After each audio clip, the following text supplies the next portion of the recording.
तीन बहनों की लालची भाभी। करिश्मा, रेशमा और मनीषा तीन बहनें हैं। उनका एक भाई भी है, मयंक।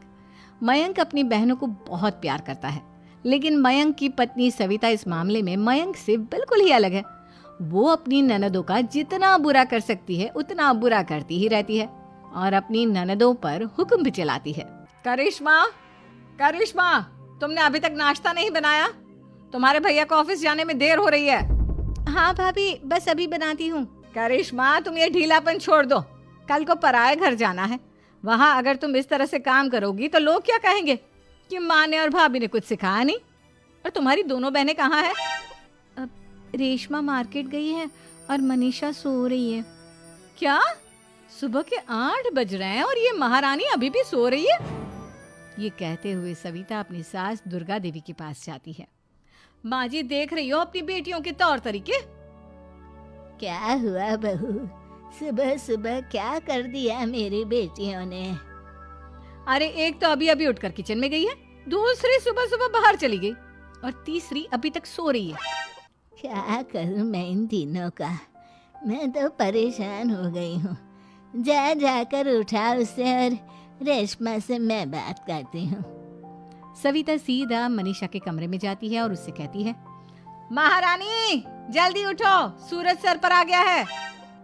भाभी थोड़ी देर और सोने दो ना, मैं रात को लेट सोई थी।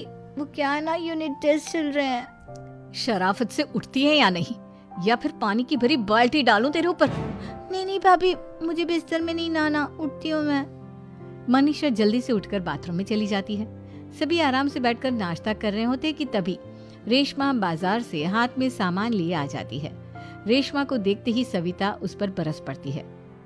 लो, आ गई महारानी। ऐसा भी क्या सामान लाना था जो सुबह आंख मलते ही बाजार की तरफ रवाना हो गई?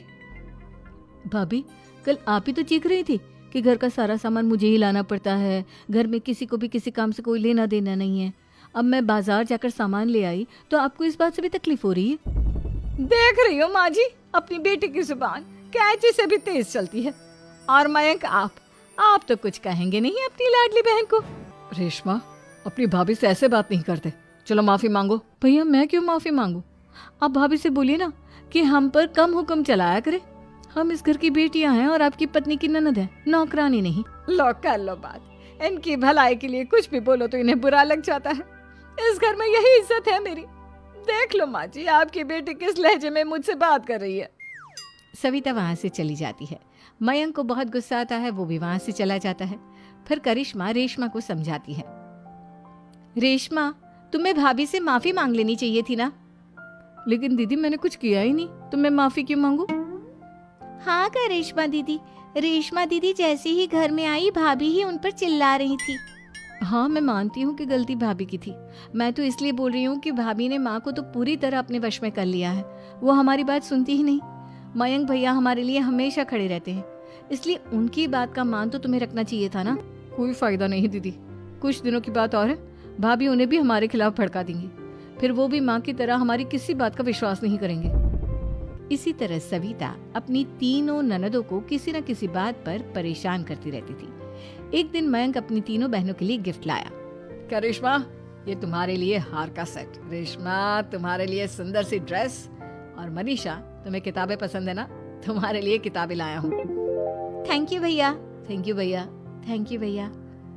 करिश्मा, तुम्हारा नेकलेस कितना सुंदर है। ये भैया कहाँ से ले आए होंगे? मैंने भैया को 3 दिन पहले फोन पर ये डिजाइन दिखाया था और आज भैया ये ले आए। सविता तो अपनी ननदों के गिफ्ट्स देखकर जल गई और करिश्मा का नेकलेस तो उसे भी बहुत पसंद आया था। अपनी बहनों के लिए कितना अच्छा नेकलेस लेकर आए हैं, मुझे कभी कोई गिफ्ट नहीं दिया।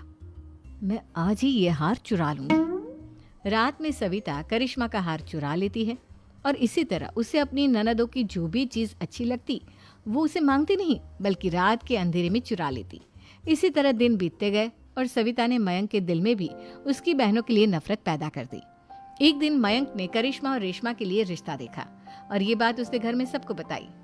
माँ, करिश्मा और रेशमा के लिए बहुत अच्छा रिश्ता आया है। वो लोग कल इन्हें देखने आ रहे हैं। आप और सविता मिलकर सारी तैयारी कर लेना। ये सुनकर करिश्मा और रेशमा खुश हो जाती हैं।